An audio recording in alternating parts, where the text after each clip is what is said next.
And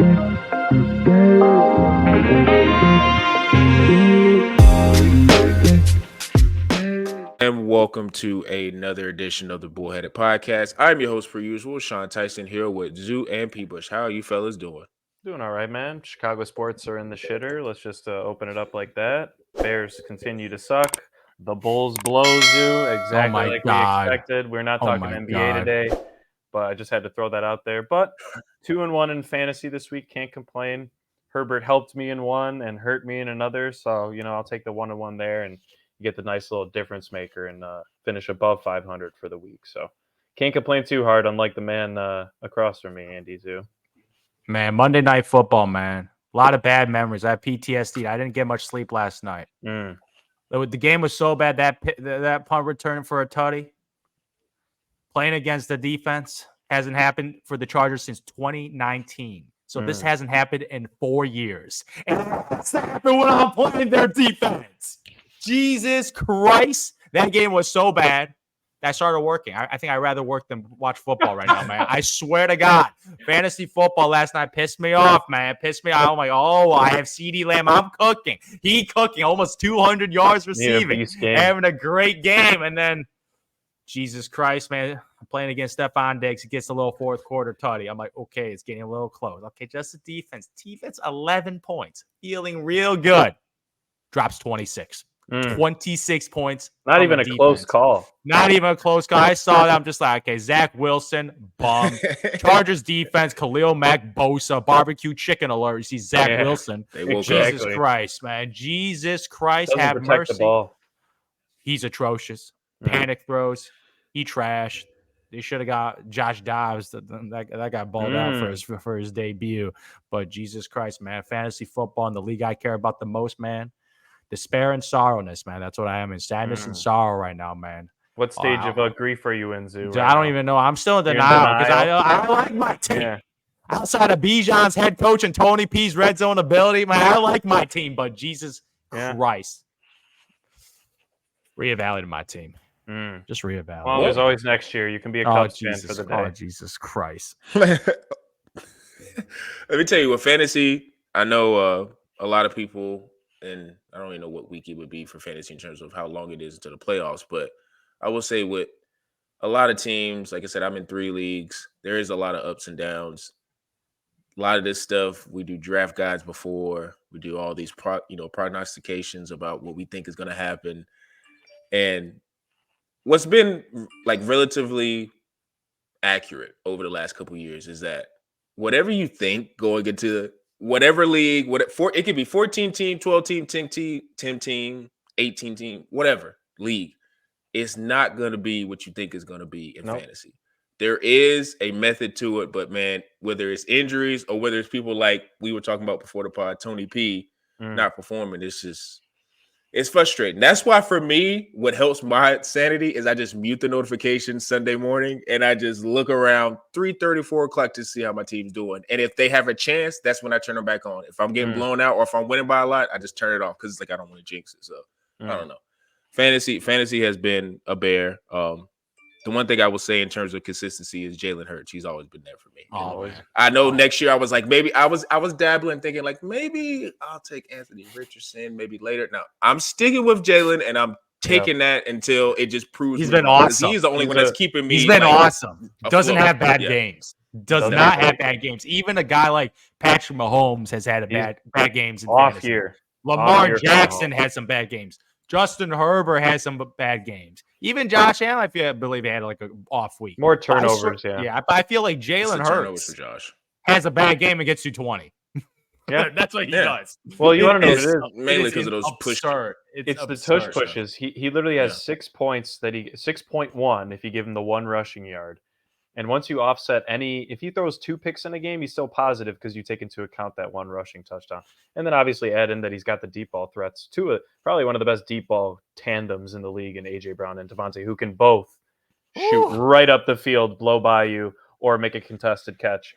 And for a touchdown or just a big gain. So, yeah, man. Jalen Hurts, second rounder next year. He is a second rounder. He's been a second rounder for me for the last 2 years. But I mean, like, we're not talking like we're not talking like 19, 20. We're talking like 11, 12, 13. I could see him end up going that high. Not mad at that. Not mad at that. Not mad at that at all. But salute to the people who are still undefeated somehow in their fantasy league. You guys know it better than we do, so we'll figure that out. But I kind of wanted to ask the guys a question I thought of earlier this morning when I was sending out podcast notes. And the playoff races are basically a topic now because we are in week 10, and there's been a couple of teams who have shown up, and there's been some teams that are, we'll just say it right now, the Chargers, who have started off slow and they're starting to get their footing and their defense looks alive, as Zoo can attest to. But I kind of wanted to put this and frame this as like, I know we do a betting portion of this show, and I wanted to frame it as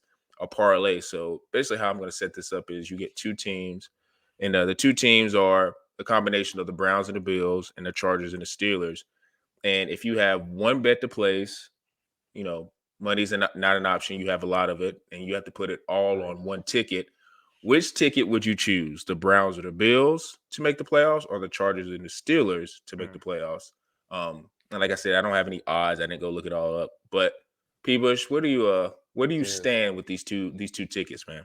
This is tough because I'll start with the Bills and Browns one because I am leaning that way. So I guess I'll just preface that I'm going to go with the Bills and Browns, and I'm going to back this one up. So I do think of the four teams that you proposed, the Bills do have easily the toughest schedule remaining.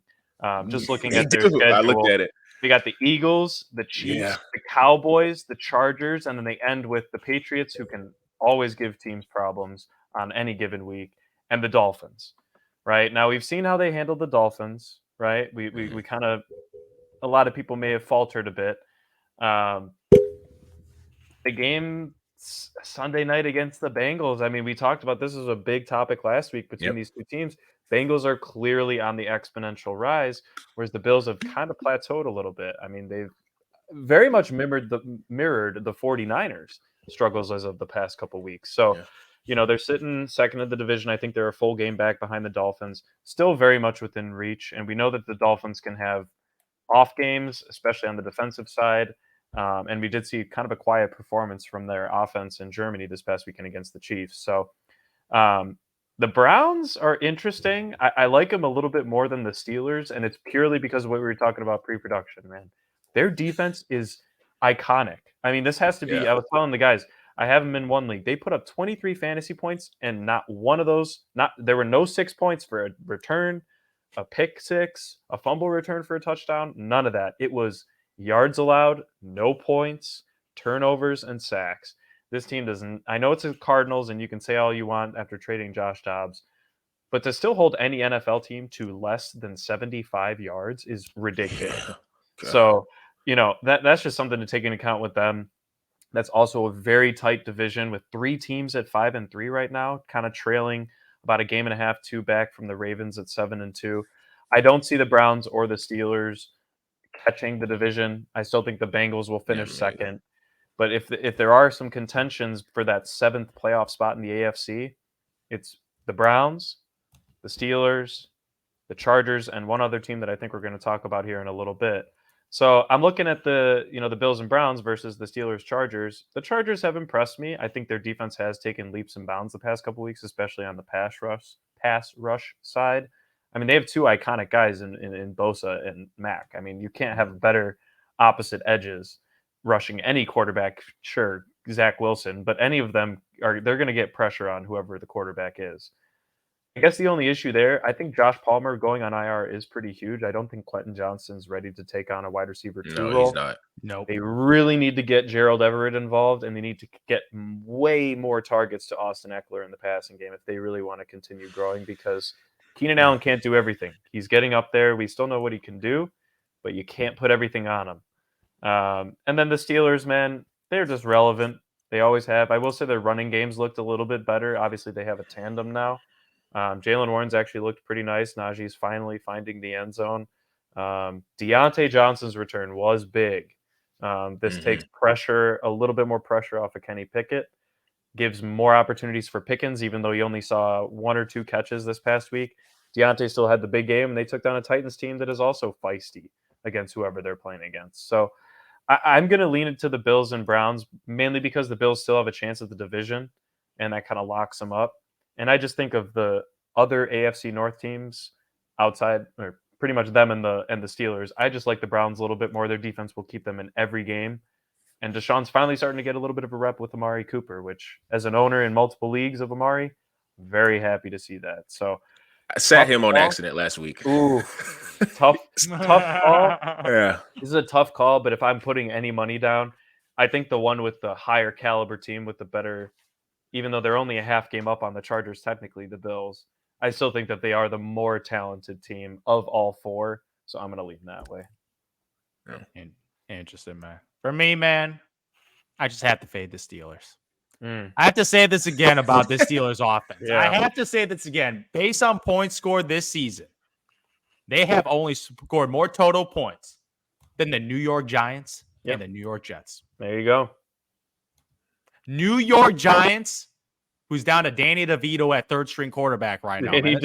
That's what they're down to right now, throwing the football. Like, I feel bad for that franchise. Like, he's not an NFL quarterback. Yeah. And you're down to Zach Wilson, who might be bagging groceries in 2 years, man. Like, I swear to God, this guy is not an NFL quarterback. He's just not there. Like, he missed easy dink and dunks. Like, you got elite talents in Garrett Wilson, Breece Hall, just getting limited by this kid's inept, just lack of skill set of a quarterback. Like, I don't even blame him. I blame the Jets management of spending a second overall draft pick on this kid and thinking this guy's going to lead the franchise and turn around this team. And clearly they made an awful decision. And the kid probably even knows it. If you give him some truth serum, he's like, I ain't no NFL starting caliber quarterback. Like at best, maybe a third string.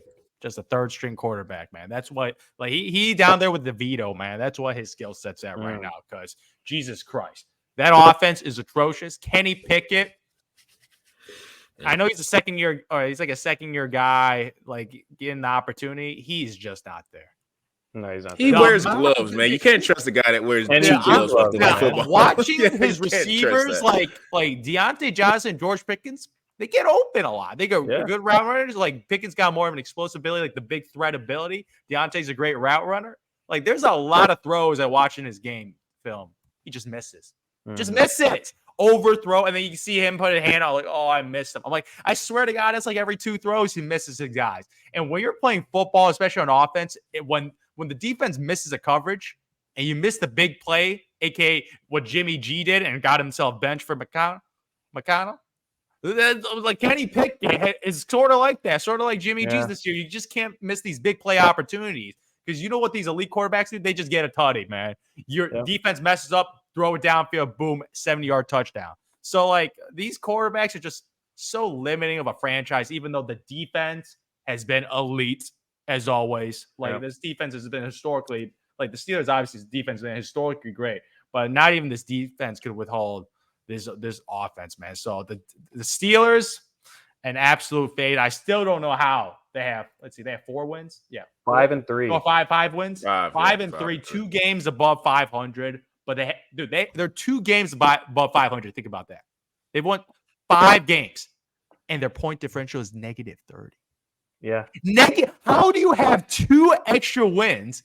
So those are barely wins. And then when they lose, they get their ass whooped. So they're one of those teams just like, okay, they're a very fraudulent 5-3 team. Like about a regression to the main, a.k.a. the Atlanta Falcons style, man, when they started to have a hot start. But I knew that team was complete fraud, just an absolute fraud of a head coach. Shave that mustache off, man. You got to work that in, Sean. Jesus, Arthur Smith, my goodness. Like, that's the difference. Mike Tomlin's actually a real coach. Very competent. But the quarterback situation is so bad. Yeah. It is so, like, Kenny Pickett is awful. He is awful. Like, I know he's a young quarterback. Maybe he'll get better, but it can't get any worse. Because I think from his rookie year to second year, I do not see an improvement. Pretty stagnant. Yeah. I do not see that, like, that sophomore leap that I saw guys in Jalen Hurts who made significant leaps from. That is a perfect example. Like Jalen Hurts as a rookie quarterback, and like, he was not that good.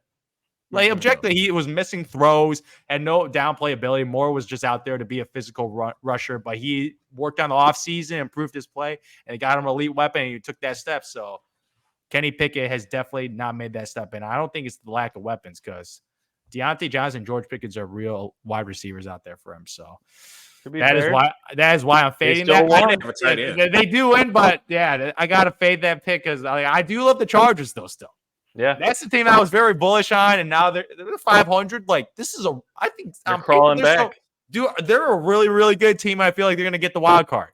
Yep. They're gonna get the wild card in my books, especially like outside of the Chiefs. That division is open season. Like the Raiders fired everyone, and then the Denver Broncos is just an absolute atrocity going around with the coach and a quarterback situation and giving up all the draft picks and going all in on something that does not work right now. So that division is open season right now. So the Chargers are definitely the lead of that. And Justin Herbert has not even played that well the last couple of games.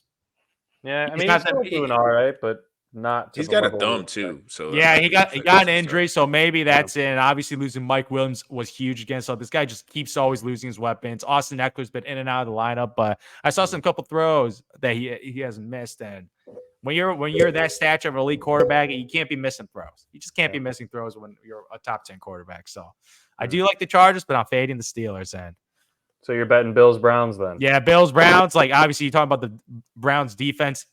Absolutely, it is phenomenal to watch that defense, even though the offense is it's all right. It's like Deshaun. You know my feelings about Deshaun Watson. He's completely washed.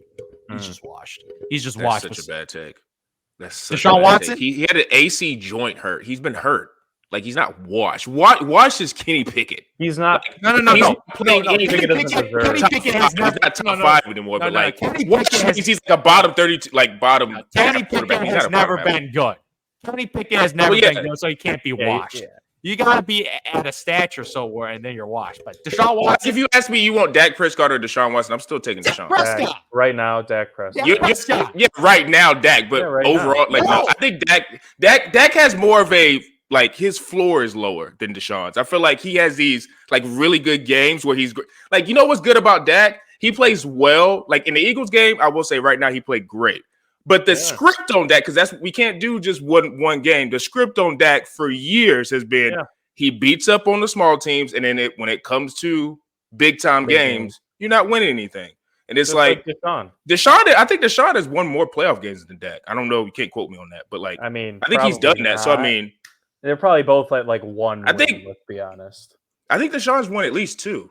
I think he's won at least 2. I don't think we should be bragging about. But they're like even on that. I don't think we should be bragging about either one of these. Deshaun Watson's won one playoff.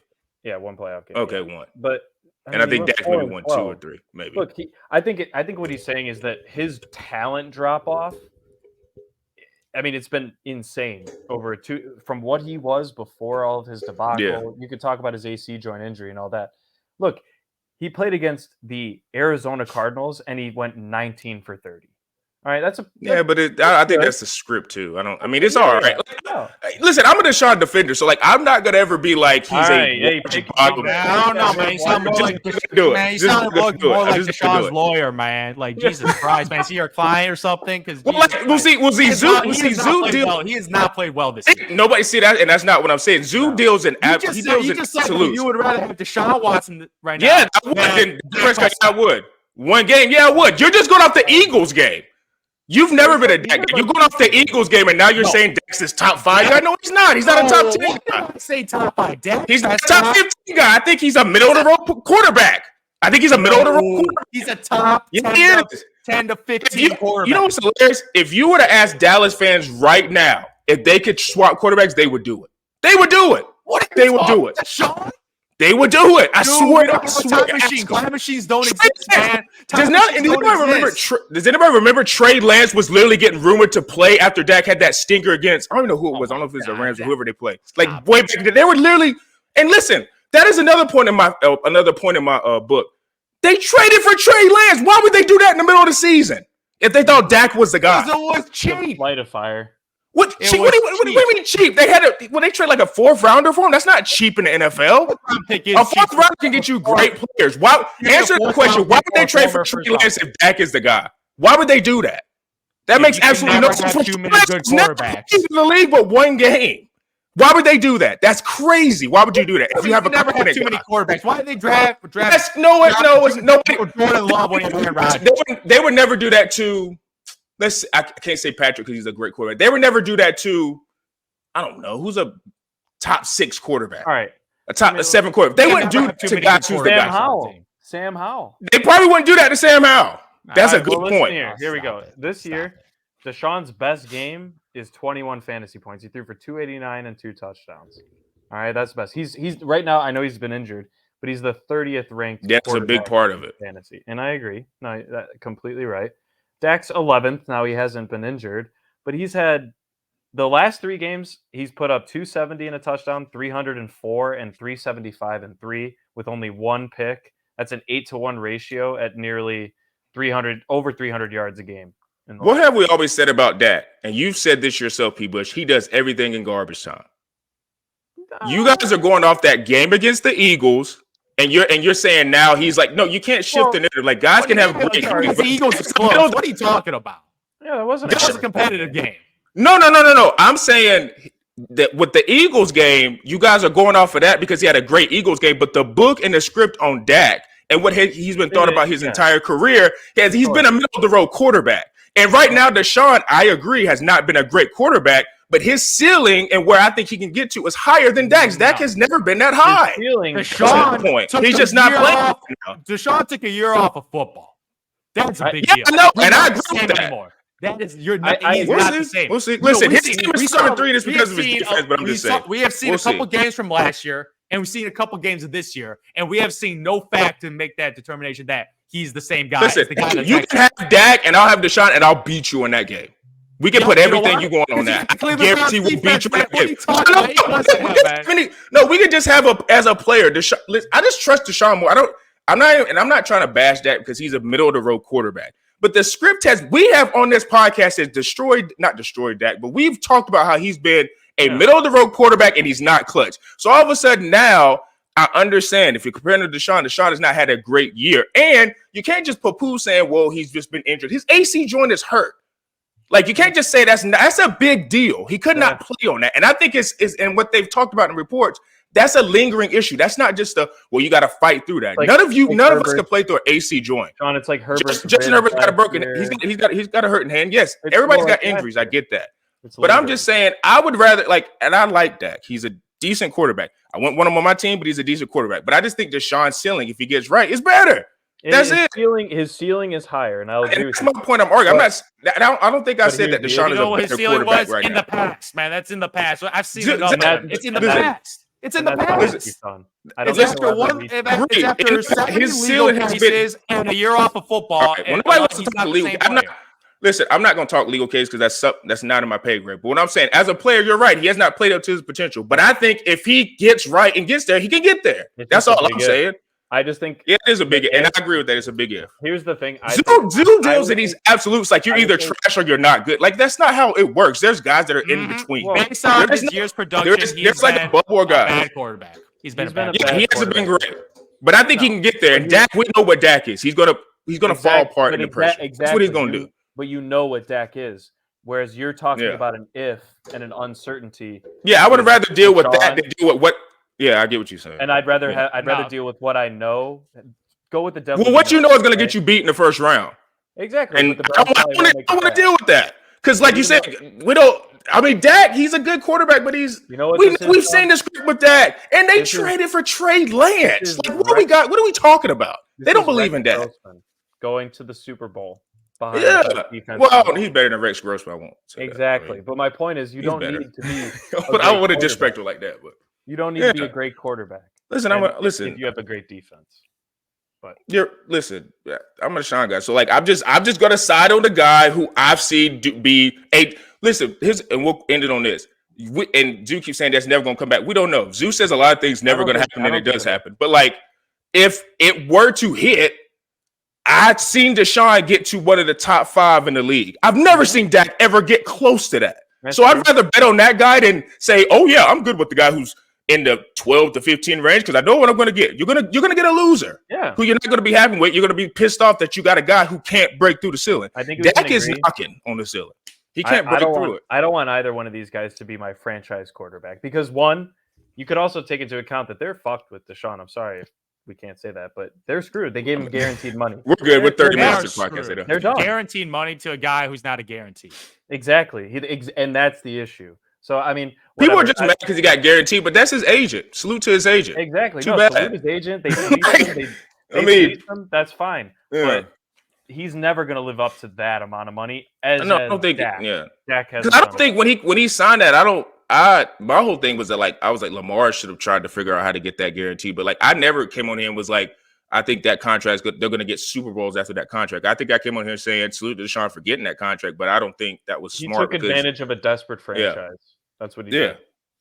And to me, I always feel like it, and I feel like if he's at least to their franchise and what they're, I mean, I don't even know what the Cleveland Browns history is. I'm pretty sure my friend Jeff is probably pissed off right now. So because I should know it because he's talking to me about their franchise history all the time. But Jim Brown, I mean, if they're getting to the playoffs consistently, like that, Cleveland Browns should be happy with that. Especially if they have that defense. That's why, like, if he restructures a deal and they keep most of those. Now, if I'm Deshaun's like agent and the GM, and I'm talking to him, like, look, hey, can you restructure this deal so we can keep these guys on defense here, and we can make this a more compatible situation for me? But well, let's put it this way: if they had a healthy, I don't know. Look, Amari's nice. If they had a healthy Nick Chubb, this team would be scary. I'll put it that way. I think they dominate time of possession with Nick Chubb, and their defense is the best in the league. I also think that injury out, man. Woo, this team could be sneakily a top 5 team in the AFC this year. And listen, I ain't even gonna say that because that's probably gonna be blasphemous. But it's like, yeah, I'm just not a big Dak guy. And I'm not trying to hear no arguments about like Dak. Like, yeah, he had a good game against the Eagles, and like he said, he could prove me wrong and break through. He's had 3 good games. He's been in the league for 10 freaking years. Like, congratulations. Like, if you're the quarterback for the Dallas Cowboys, you need to be getting over the freaking hump. And maybe he does it this year because I will say Dallas's defense, and I know we're off on a tangent, we're talking whatever. Like, and I think Tony P is gonna be their gadget guy, and it's gonna be on Dak to win it. And I'd rather it be that way because it would prove me wrong. But I just feel like he needs to figure out a way to get over the hump because I'm just tired of the conversation around the Cowboys and his thing, like him being the guy and whatever. Like, I don't know. Like, and you guys know I'm a freaking Deshaun guy. I just think his ceiling's higher. But speaking of the Pittsburgh Steelers and the Los Angeles Chargers, I will say I'm not going on that ticket because I'm with Zoo. He is a fraud. Kenny Pickett. The Chargers, like I said, I think Herbert, he's a good quarterback. He's great. He's playing through an injury. I think their defense woke up, but I also am concerned with their receiver depth. Quentin Johnston was a miss. I won't say it's a miss, but it's not a good prospect right now. So far. I don't know what's going on with Eckler. I think he's a good player, but they're just not involving him as much. Maybe because he came off injury. I will say though, the Steelers' schedule, like it's their so schedule, easy. dude. This is what's probably going to happen, and this is why I didn't pick it this way. Like I didn't switch it because I wanted to put 2 teams together that I felt like there's a reason why you wouldn't pick both sides because maybe the Steelers weigh you down more or the Browns weigh you down more. But like looking at the Steelers' schedule, they're probably going to make the playoffs. I know, and the thing is, with the Browns and the Bills, and I know I just went on a rant about the Browns and Deshaun Watson, but like just off the schedule, I think the Steelers will have a better chance of making the playoffs than the Browns, even though the Browns I feel like they have a better quarterback because of their schedule. So then it's like now you're coming down to Bills and Chargers. And this is what I'll say about the Bills. I don't know if their defense is ever going to come back to where they're like elite. Even with Vaughn. And that's what scares me because Josh Allen is out of all these guys, these 3 teams, like Josh Allen is the best quarterback. So like you side with the guy who's the best quarterback. And you know, I feel like that's a guarantee they're going to make the playoffs. But I don't think it's about Josh Allen and that offense. I think that's kind of fine, even though we've kind of talked about his up and down. They've gotten away from James Cook too, if you noticed. Well, I think Fournette's probably about that because I saw some stuff and they got away from the running game. Yeah, I'm saying I'm thinking they're going to feature Fournette, but it ain't going to matter because I don't think that's their forte. No, Josh Allen's still the best running back. He is the best. Yeah, running he's still the best. And I think 10 picks though. Part of it, even part of that is I think the offense is still going to be eventually fine. I don't know their defense. When I was watching that Cincinnati game, like, and I know it's Joe Burrow and they got weapons, but it's just like over the past couple of weeks, they have not looked like a defense that come playoff time, if they're going against Kansas City or even like Jacksonville, I'll be like, okay, they're going to go out there and they're going to be good. Like, I'm not big on their defense. So with hesitation, I'm taking the Browns and Bills because then it's like that just seems like smart money, and they're probably more likely going to make the playoffs. But I strangely feel like out of all 4 of those teams, like I would probably put the Bills first to make the playoffs, but like the Steelers might be second just because of the schedule. And the Steelers, even though they can't score, it's like an intimidation thing with them. They have a whole game on the Chargers. They have this. It's like I don't know if it's a Tomlin effect, but every time they play, it just feels like if you don't blow the Steelers out in those first 2 quarters and you go into halftime and they're only down like 10 or 7, they're going to win the game because Tomlin, he's a master motivator, but I also think like they just have, it's the Steelers way of what they do. And I feel like teams respect that and don't like Jacksonville going in. I know Jacksonville won, but I feel like they were the only team this year that's like went in there and it's like, okay, the Steelers just they shut them down, like, but they still only put up 20. The Texans, I think the Texans beat them too, but that was Texans destroyed them, I think. Yeah, and I think that was at Houston. So maybe that was just, and Tomlin, quiet as kept, he's not really good as a favorite. Like he's kind of an underdog type coach, which is good. Like even though they're 8-1. Yeah, even though their schedule is easy, I still feel like they're going to be underdogs in some of those games, and that's what's going to propel the Steelers to win, to pick off some. Because I was just looking at like they're going to probably beat Green Bay. Cleveland toss up, they probably could win that one. They're going to lose Cincinnati. They're beating Arizona. They're probably beating the Patriots. They're beating the Colts. And then it's like the last 3 games. Who knows what, like Baltimore, they could be resting guys. Seattle, I don't know. Like Cincinnati again, they got them at home. I just feel like the Steelers always get in this position where they're going to end up coming down to the division. They're just going to end up getting in the playoffs. And I mean, they're not going to do shit, but like they're going to get in the playoffs probably. So like, that's why I split it up like that, but I'm still going with Browns and Bills. And like I said, I just went on a impassioned rant about Deshaun. Like my stock, I'm not leaving the stock. It's never going away. Like, and listen, this is what's going to happen. If he's still like if he ends on that hill, really, what's the deadline? What's the deadline? How many games? How many years? You got to give me a time frame. Well, no, this year is he's got to show and improve. Like to me, I think he needs to go to the playoffs. Like if he doesn't get to the playoffs, and if they don't make the playoffs, it'll be because of him. Because the defense is amazing. Yeah. And that's another reason why. Well, I can't see. The thing is, Chubb is a super massive great back, but like I'm not going to say that's the reason why they don't make the playoffs. It's going to be, to Zoo's point, it'll be because of him if they don't make it, because their defense, like we were saying way earlier in this podcast, like the Jets were the whole talk of the town, but it's really the Browns who were playing some ridiculous football on that. Like, and what's the only their defense with the Jets situation? Their quarterback. Well, Zach is. But my point is, they have a great defense. They have a good running game. They do have some outside weapons. It's all come down to the quarterback play, and that's very similar to the Browns. Yeah, and like you said, he has like Amari's an elite one, which I still don't understand why Dallas got rid of him. And then Elijah, I know Elijah's up and down, but he's got Njoku. Like he's got dudes he can throw the ball to. He's at least got one and a half. Line. It's a good offensive line. That's another thing too. The offensive line is Ford and pretty good in the red zone. They're pretty good in the red zone because of the offensive line. So they get touchdowns when they're in the red zone. Yeah. So I'm that hill. I'm dying on at least to the end of this year. And listen, if they make the playoffs, I'll probably never get off that hill. Oh my god! If they make the playoffs this year, I'm never getting. Oh man! Years just for you to get off the Deshaun Hill, man. Find a new client, man. Find a new client. Other clients is too easy. Huh? If they win a playoff game, then I'll let you ride that out on the hill. If they make the playoffs and get manhandled in the first round, I'm gonna be like, all right. Unless it's because if Deshaun puts up 400 and 3 touchdowns, which ain't gonna happen. No, that ain't. The 400-yard games are those are far. Those are far and few between. I think, like, I will agree with that. Like him that year, the last year he played in Houston, where he was doing for 4 and when he was like going toe to toe with Mahomes. That dude is no. Yeah, those days are definitely gone. And but that's the feeling that he will never touch. Yeah, to me, the ceiling, I think the new ceiling I'm talking about is like him throwing in the 250 range, 2 touchdowns, playing within himself, and letting the defense do what they do. Because you know what that's similar to, and I know this is blasphemous, and they're not even in the same tier because he's the GOAT. But like Tom Brady did that at the beginning of his year. He played within himself. He threw for 200 yards, and at the all-world defenses that everybody seems to forget about that he played with in his first couple years in New England. handle it. Like that's how Deshaun should play, which would be his ceiling. Like That not would be again, disclaimer, he's not Tom Brady. He's not Tom Brady, but just playing in that type of that type of game where it's 2 touchdowns. The above average game manager. If you're down 3 or if you're down 4, have a game winning drive, you can do that. But like, the 400-yard ceilings, I'm not trying to argue that. It's not happening. But I will say, speaking of like guys 400 yards in Houston who threw for 400 yards, or was it 5? Did he throw for 470, 470, 5 touchdowns. Yeah.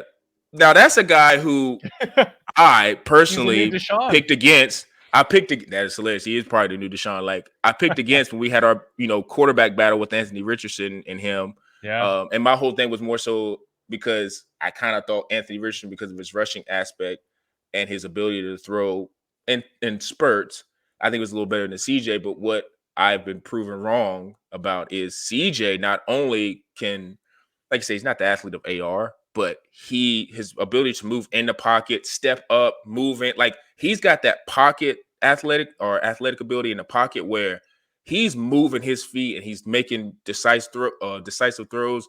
And the coolest thing about him is, okay, I know Nico Collins is taking a step. He's a nice guy. I don't think he's a true number 1, but he's a nice tall target.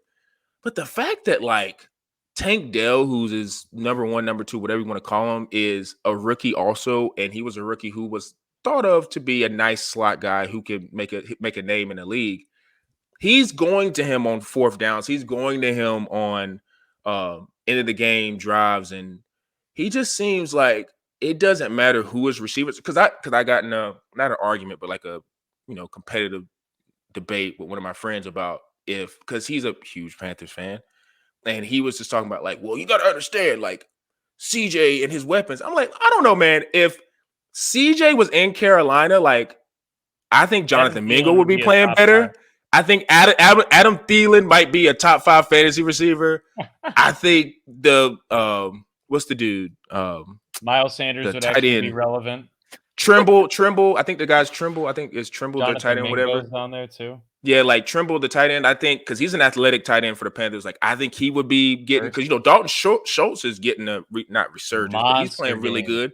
Like he's playing really good with him because of CJ. Like I said, I think it's just the quarterback, bro. Like I don't think it's a system of like the Houston Texans have this huge like system of guys, and it's like and I also told him too. I was like, don't get me started on Dameon Pierce. Dameon Pierce. DeMeco Ryans, like he's also killing my theory about like defensive head coaches having rookie quarterbacks. Like he's making DeMeco Ryans like a genius. So to me, Houston. I didn't want to add them because I feel like it would have been too obvious an answer. Because if I would have took like Houston out and not Houston out, but Cleveland out and put the Bills and Texans, I feel like that just would have been too easy of an answer. Because I mean, the Texans right now, I don't know what their schedule is, but they have a solid foundation. And with CJ, bro, like, I'm not picking him if they were to make the playoffs for him to just go buck wild and start upsetting Mahomes and Allen and all and Burrow, because that ain't happening. Because he's got to get his feet wet first. Yeah. He's got to get beat up.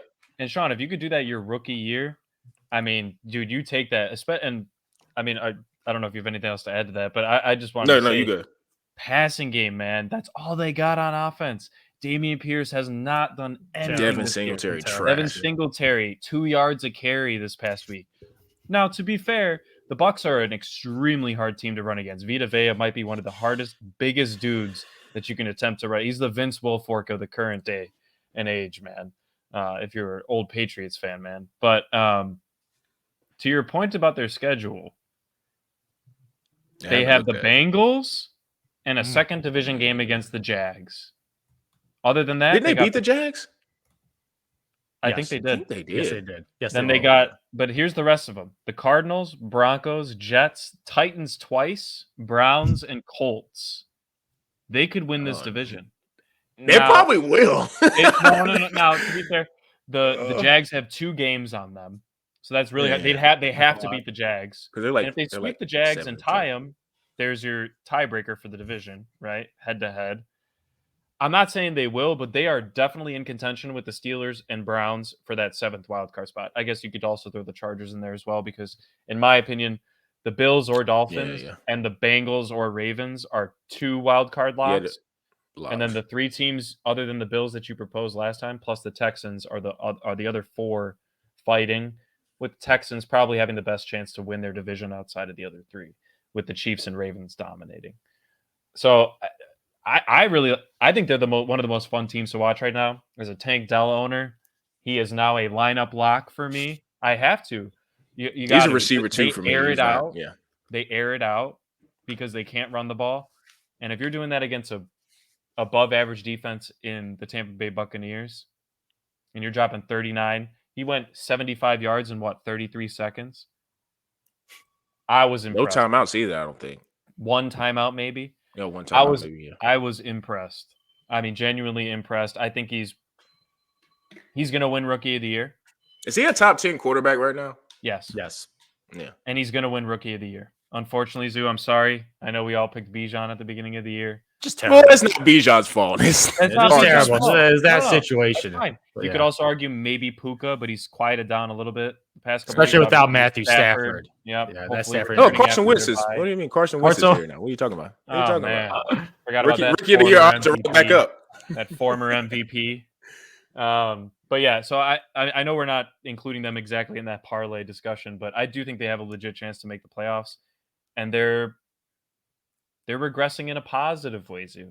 Yeah, they found their franchise quarterback. They did. It was real bad last year. They were one loss away from being the worst team in football last year. Thank you very much. But not gonna lie, like they got the best quarterback with the second overall pick. That's what happened. Yeah, they did. The Panthers traded up to get their guy, and the Texans sat there and probably got the guy they wanted. And all this guy's done is thrown 14 touchdowns and 1 interception. That is takes care of the ball. That is so absurd. That's insane. That is absurd. His TD interception ratio is 14-1, and it's on high volume. Like he's top 7 in passing yards, so it's not him just dicking and dunking and getting some cheap stuff. Like he's throwing it downfield. Yeah, and it's not like he has a stud receiver. Maybe these guys grow into a number 1 true receiver, but you guys and Nico Collins guys and Tank Dell that are up and coming wide receivers, but none of these guys are established as an elite wide receiver like a Tyreek Hill or a Stephon Diggs or an AJ Brown or Justin Jefferson. So he's not just force feeding target. He's spreading the ball around from a Dalton Schultz to a Tank Dell to a like this guy's spreading the ball around. So he's not force feeding one guy. The offensive line is still not great. I don't think it's a great offensive line. So it's like he has all these things against him, and he still has overcome. Like in the beginning of the season, it shows that it's not a fluke. Because I remember those first 2 games, 3 games. Okay, maybe he's like whatever. He had a little beginner's luck. Like there's no game tape on this guy. He's just like balling the hell out. But maybe he'll regress. He hasn't regressed at all. Like he's total wide interception. Like you cannot say for quarterbacks that played in the NFL that started multiple games, he's the only guy that can say that this year. He's the only guy. He's a rookie. He's a rookie. The touchdown interception is ridiculous to me. I think that's easily Rodgers-esque, man. As a rookie. I mean, you're entering and look, the Colts have a solid defense, right? Titans are never that easy to play against defensively. The Jaguars' defense is good too. They're playing 6 games against solid defenses, and he's still having good games. Obviously, he's not going to be doing 41 fantasy points in every single week, but he did that against a solid defense under pressure to win the game when everyone counted him out. Poised, calm, cool, collected, man. CJ Stroud is him. He is. Who would have thought, man? You know, I was reading because again, I'm in Panthers territory, and Frank Wright, who didn't really have a leg to stand on right now because his team is not really that good, and he's back and forth between calling plays and giving up play call, and it's just a mess. But I remember early reports in the draft, they were like looking at Anthony Richardson because Frank Wright was more of a mobile guy in that build that's stronger and could be able to do more of a run game. But then I remember, even though they traded up to number 1, there were still internal conversations with him and I guess his staff, and then Tepper, who was kind of the new owner down here in Carolina. And he, Wright was on that Stroud train. Like he was putting out, because I was just reading a bunch of that because there's this fan group that I'm in, and there was a lot of people, probably even I would say a week or 2 before the draft, were like, they think Stroud's going to be the guy because Wright was kind of just, I guess whatever they did, little pre-draft interviews, he was like really into what he was talking about, and just like he felt like he was a true leader. But then they took Bryce Young because it's just like, consensus, Alabama pedigree, all that, all that type of jazz. But Ohio let me State tell you, quarterback. the thing that's frightening about that situation is not only does Bryce not even. I'm not going to say he's an awful quarterback and he just seems a little out of place. It's just because he looks short, which he He's is. very small. But he he looks small too. Not like the numbers. No, he looks like a point guard. Yeah, he looks so small. He looks like a backup point guard, not a starting point guard. He looks like a backup Dude, point guard. Yeah, he looks like a guy who's like seventh man. It's not. He's like strong. Like physically, he looks strong for a short dude. He looks skinny. Now he looks small and skinny. That's not a good combination. People got to remember that Drew Brees was a unicorn. Okay. And Drew Brees was short, but he wasn't super small. He was stocky. He was looking like he was a stocky guy. Yeah. Okay. Like Bryce Young looks like Ming, man. He looks skinny out there. Well, I'm telling you, it's the frame. It's the thing. Skinny. Like, how like some guys who like Drew Brees probably coming out, he was smaller than what he ended up growing into be. But like still, if you probably looked at Drew Brees coming out of the draft, he still had a frame where it's like, okay, he's short as can be, but like if he gains weight, like he'll be able to at least survive in the NFL. And he survived mainly because he was a quick decision maker.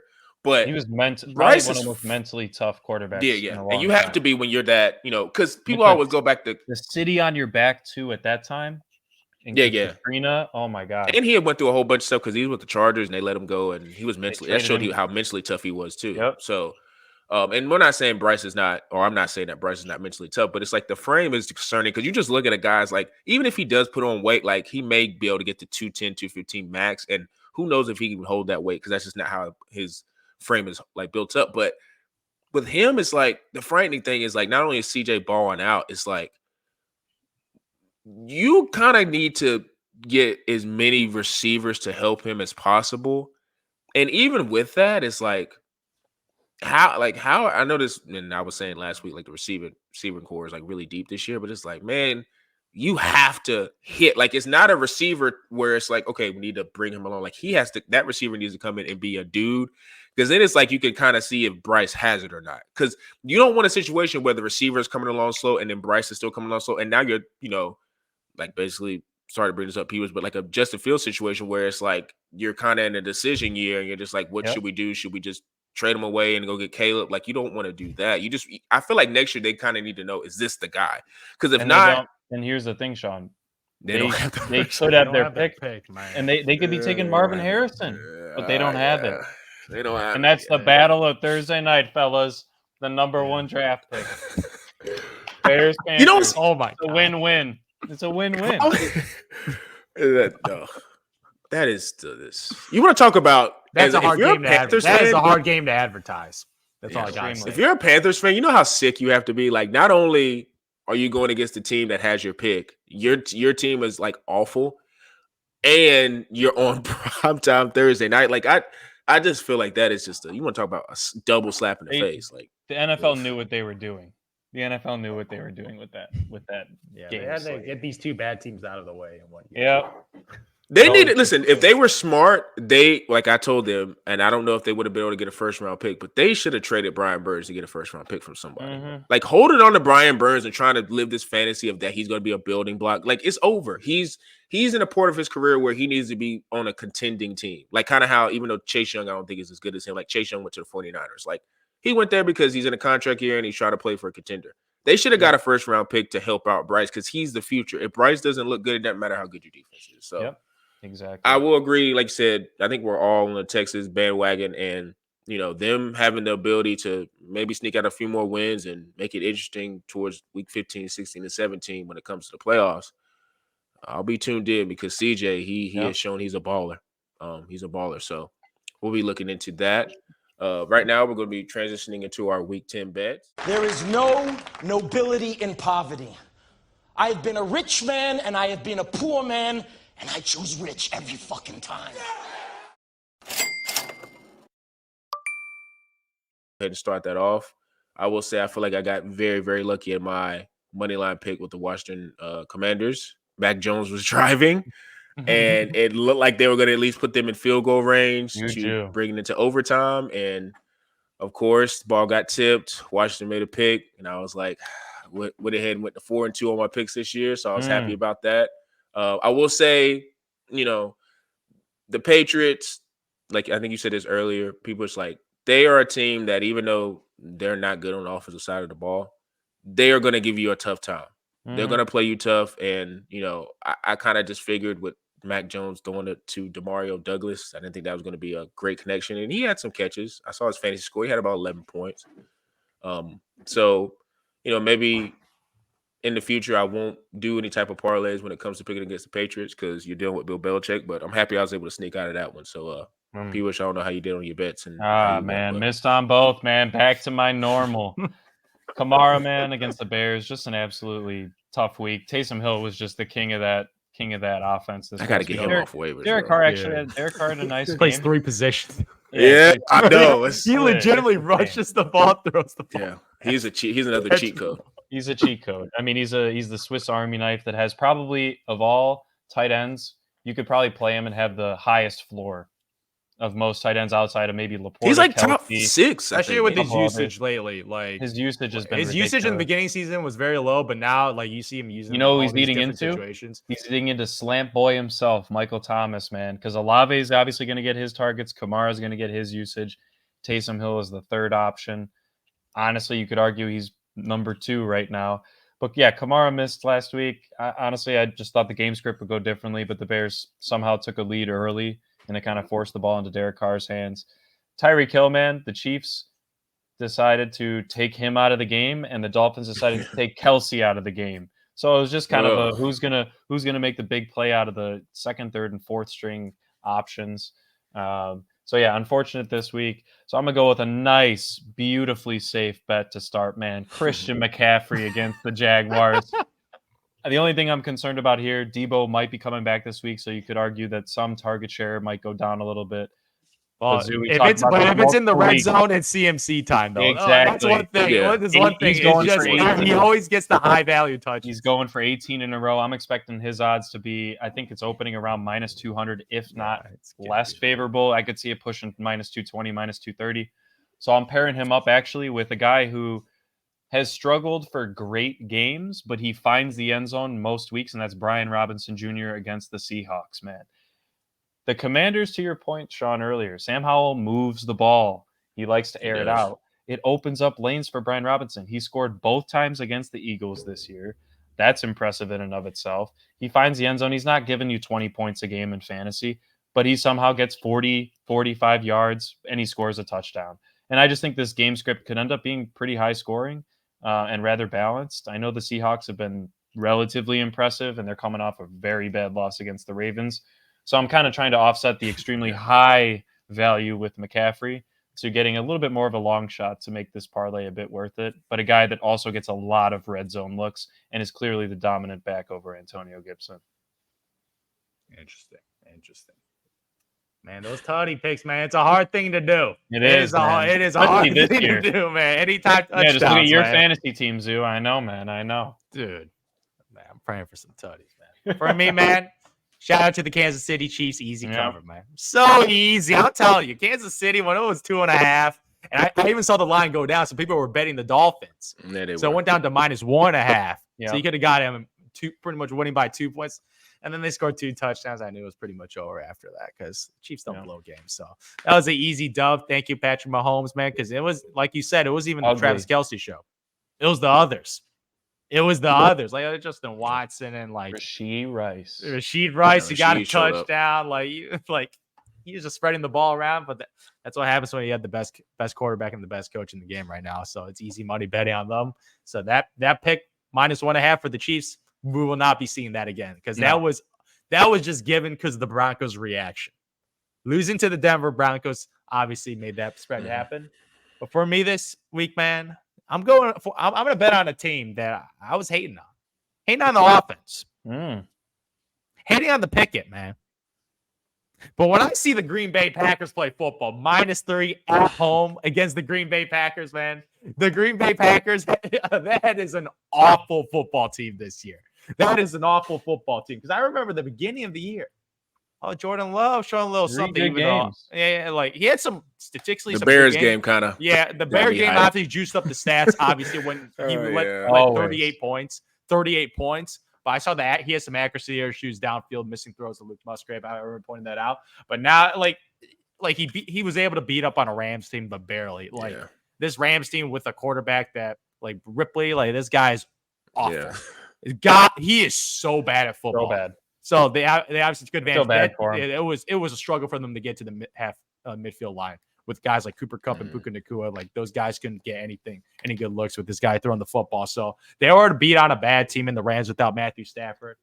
But you guys, the Steelers team right now, like the Steelers team, as you said, they just somehow able to squeeze out wins. I don't think they're good. But this Packers team, I think, is an awful football team. I think it's an awful football team because what I've seen from Jordan Love right now, he might not be in the NFL in 4 years. 3-4 years, man. Like he might not. Like there's a reason he got a nice little smaller contract extension. Like the Packers don't believe in him. They don't believe in him. So he didn't get like a lot of money for his extension. And as you see from this guy's production, 12 touchdowns, 8 interceptions. That's it. In a pass-heavy league. Like, obviously, the weapons. And he's got weapons. Yeah, like the weapons, like Aaron Jones. Like, he's been in and out with injuries, so I'll give him a break on that. And Christian Watson has with the injuries and stuff. But Jordan Love leading an offense right now, it's just not a pretty sight. His QBR is 22nd overall. Like, the guy only has 1,700 passing yards. Like, he is the definition of. I'll take Trubisky over him, man.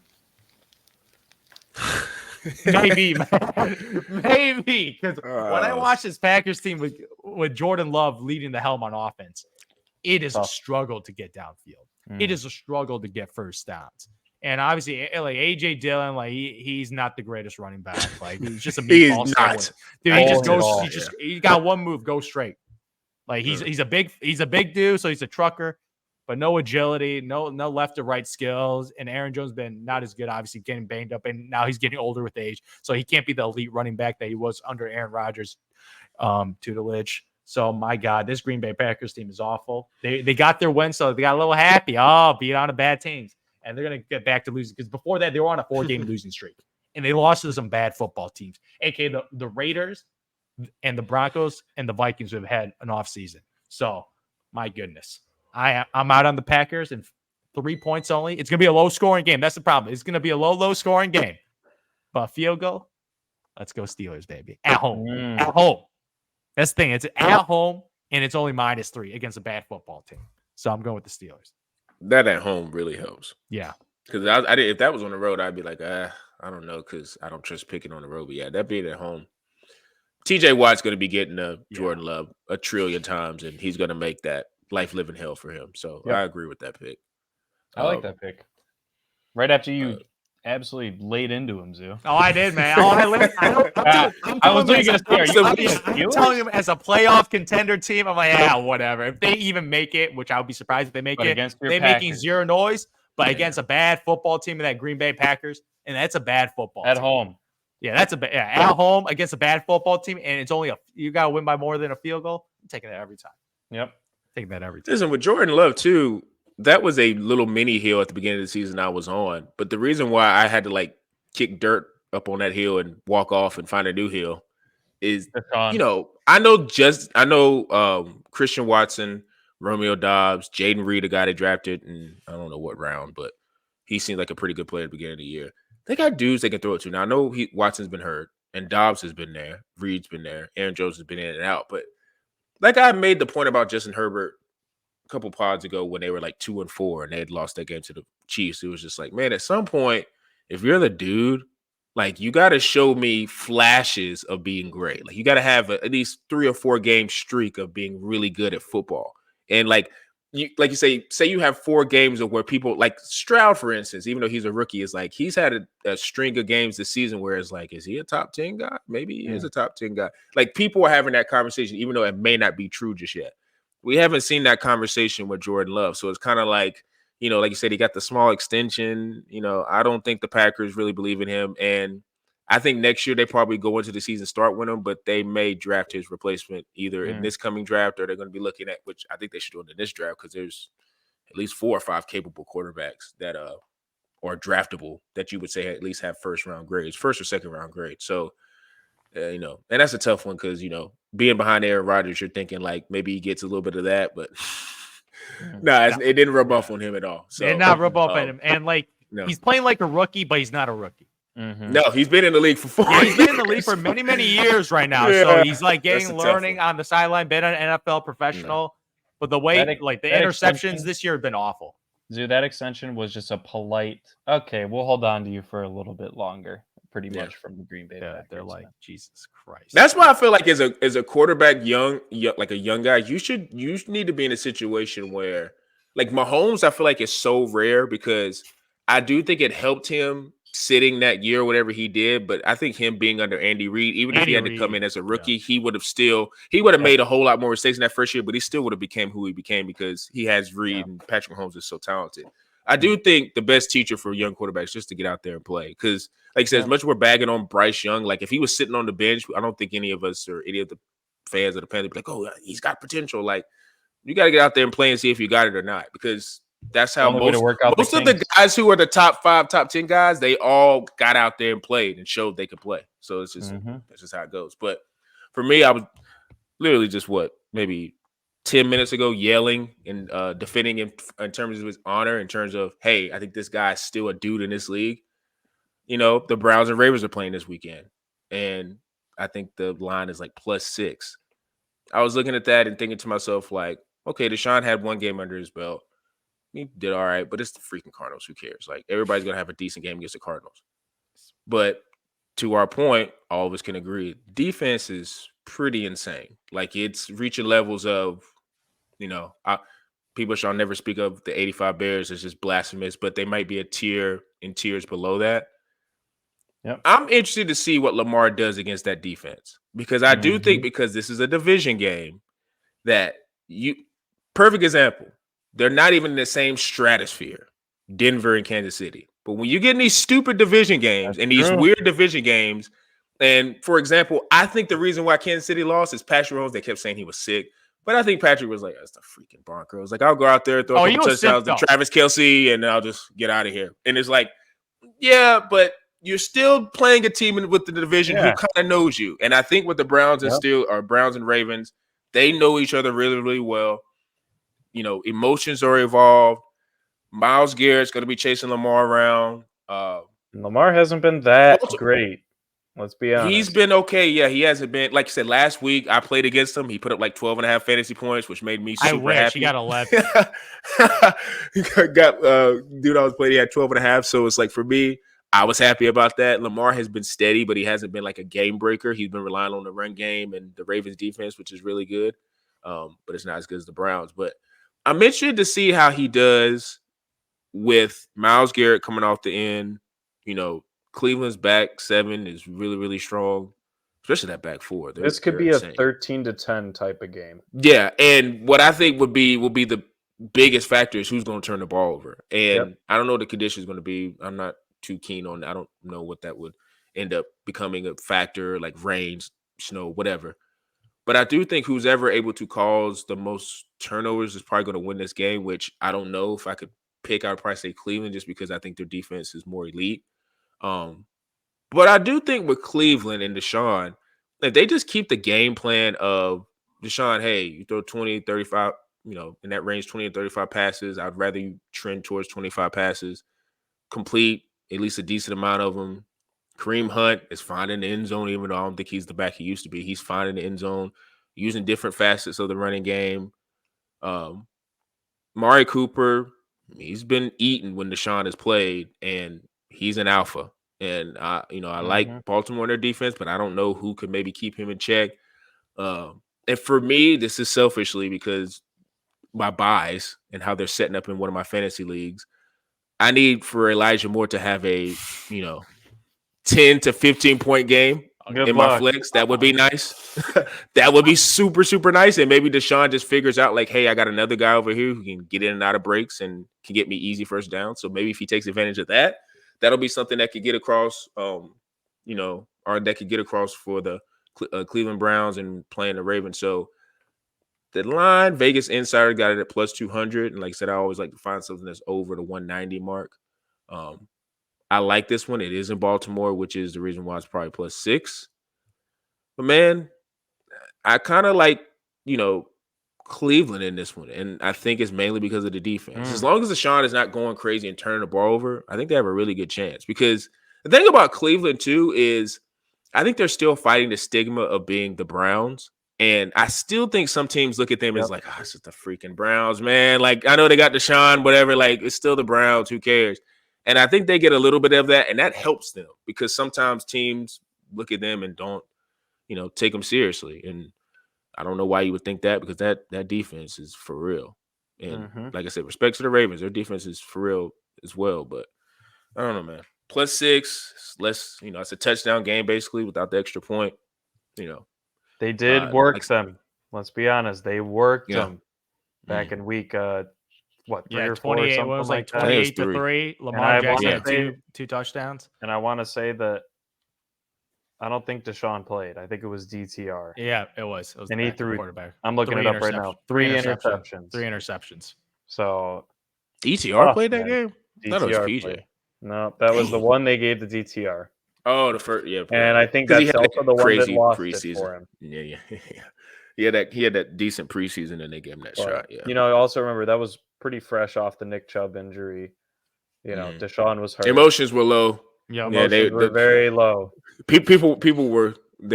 I wouldn't say that. I mean, they're grown men. They probably weren't crying and emotional, but emotions were low, and they were frustrated. So I'll give them that little mulligan, and we'll see.